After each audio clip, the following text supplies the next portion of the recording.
Welcome to Inside the Female Mind, the podcast that examines how and why women do the things they do. The Inside the Female Mind podcast is a roundtable discussion with the goal of going beyond assumptions. I'm Dr. Sinatra. I'm Jasmine Butler, and we'll be your host as we convert survey data into insight. Today's topic is catcalling, and before we get to the roundtable, I think we should define it. StreetHarassment.org defines it as unwanted comments, gestures, and actions forced on a stranger in a public place without their consent and is directed at them because of their gender. How would you define it? I define street harassment as when I walk down the street and the old cat daddy says, "Hey girl." And I keep walking fast and pretend I don't speak English. That pretty much defines my experience with street harassment. Yes, we have a lot of experiences that are chronicled on this episode. So let's get to the roundtable. I know, Sinatra, I'm glad you're here to let us know your thoughts on the subject. She wasn't able to participate in this roundtable, but this time I was joined by Adrian, Dara, Lexi, and Bruce. Bruce is a woman. Don't ask her about it. Don't do it. All right, so I am going to open up today's episode with a fascinating study by the University of Cambridge. While monitoring the habits of howler monkeys, it was revealed that the apes with louder calls tend to have smaller testicles and therefore less sperm for reproduction. And the reason behind this is if males develop large bodies or weaponous traits, they're usually unable to invest in reproductive traits. So they're literally overcompensating vocally. There needs to be a human equivalent of this experiment because I'm sure many of us want a better understanding about what leads to catcalling and street harassment. We asked women, do you find catcalling offensive? 58.2% said yes, 11.8% said no, and 29.8% said it depends on who's doing it. So it's not as cut and dry as women saying that they don't like when you catcall them. How do you define catcalling, and are you offended by it? I am offended. I think it's rude and disrespectful. I think it's immature. If you want to talk to me like a man, approach me. Don't call me on the side of the corner like, hey girl, hey. What is your definition? Just anything that I feel is derogatory or disrespectful, like. And unsolicited. Yeah, unsolicited, unwanted. I think it can be offensive. I think in general, I don't like catcalling. I feel like Bruce said, if you actually want a real response from me, then you will actually just talk to me like a man and just say like that you're interested and that's it. Generally, catcalling is loud and it's in front of everybody. I think we've gotten used to it, so we just adapt, but it's not okay and it's not comfortable. I've had some instances where I'm like, wow, that was creative. Or that was, that was cute.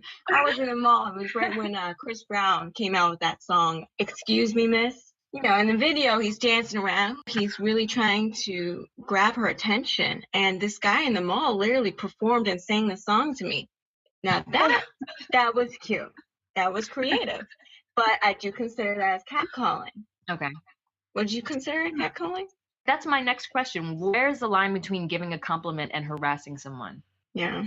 You're just talking to the girl. You might be a little loud about it, but it's not necessarily something that you're doing just to kind of show off.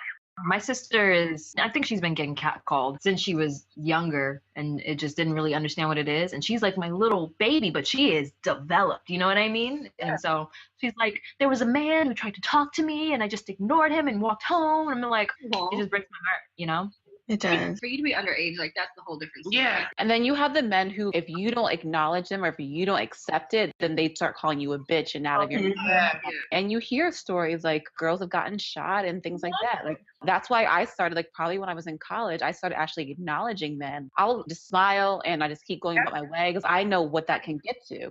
Men are sensitive, more sensitive than us, and they're emotional, and you hurt their feelings, and they go crazy. I was in a Brooklyn mall, and I was only 13 years old. I was physically developed, but in my mind, I'm still this skinny little lanky girl. My biggest thing was having a crush on a boy, and they were literally migrating outside of the stores that I would go in, and I was walking by them, and they grabbed me and pulled me over.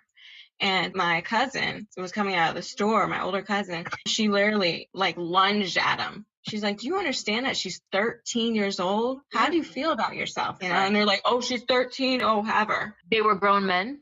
Grown. Wow. I don't think I really fully understood catcalling until I went to college. I went to Temple University in Philadelphia. They were very vocal, in my opinion. And I've lived in New York, and it wasn't even, I guess it's similar. I would say in general, like when you get from DC and you could just go further north, they're very aggressive. Because in Florida, boy, they were shy. I had to go up to them if I was interested. I don't know. I went to Hampton University, and in Hampton, Virginia, the men were the same as they were in here in Philly. So I don't know. I also mentioned something on one of the after shows for Inside the Male Mind. I mentioned when I was at Webster Hall, which is in New York, and a couple of guys were like harassing me while I was in a party, and one guy put my hand on his crotch and was like trying to get me to talk to him. Another guy pulled my hair, and this is like all in the same night. So they're very physical, and I don't think I've experienced anything like that since I've been down here in Atlanta.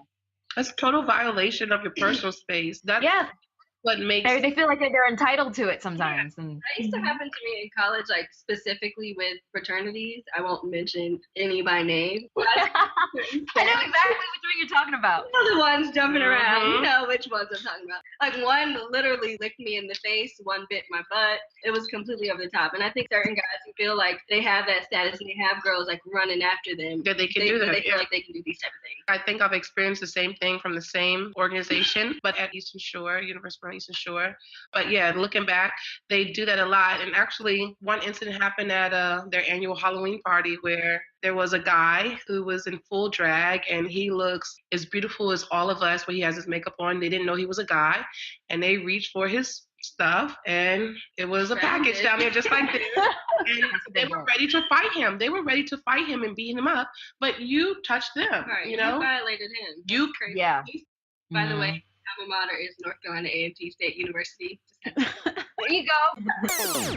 Okay, we've defined it and heard some personal experiences right out of the gate. And not to gang up on Northern guys, but there does seem to be some agreement that they're more vocal than their Southern brethren. Why do you think that's the case, or perceived to be the case? I think maybe it's a stereotype. And so because we believe it, we perceive it. But I've been in Atlanta. I went to school in Miami, and I got harassed the same way I got harassed in Maryland and wherever else in the world I have floated off to. Yeah, it's rough.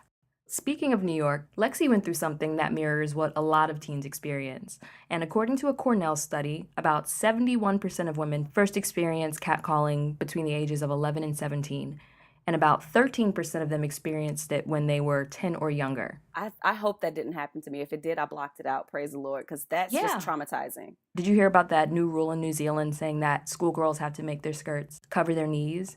It was this big thing on Twitter, and Eric Badu and then later Elle Varner publicly made points that it's in a straight man's nature to be sexually attracted to young women in a revealing skirt.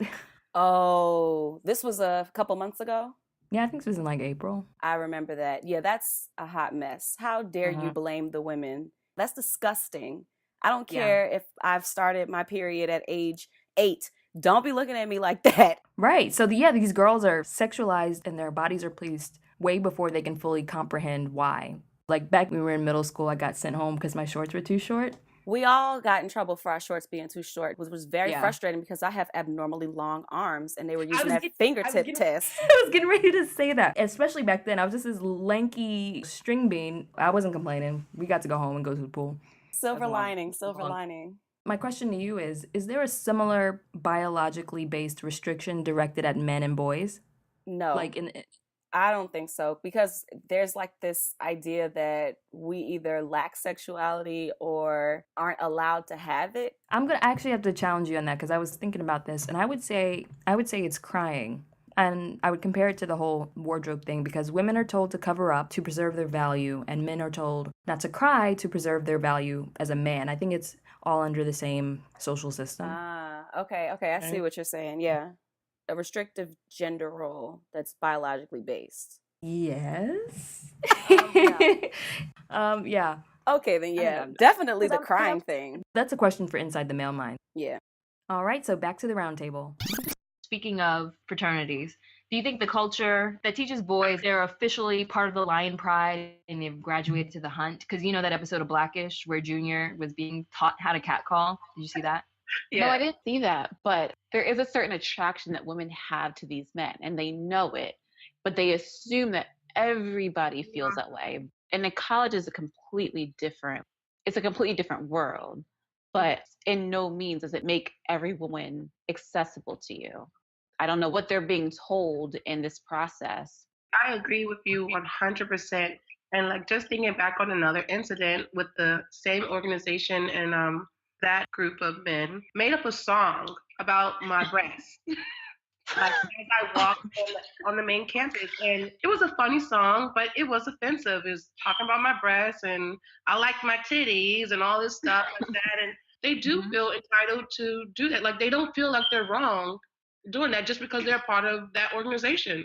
To go back to Jasmine's question, as far as it being like a rite of initiation for the younger boys looking up to them, whether they're in fraternities or not, I think it's also a matter of women letting them know, because I was in Baltimore. This is just an example.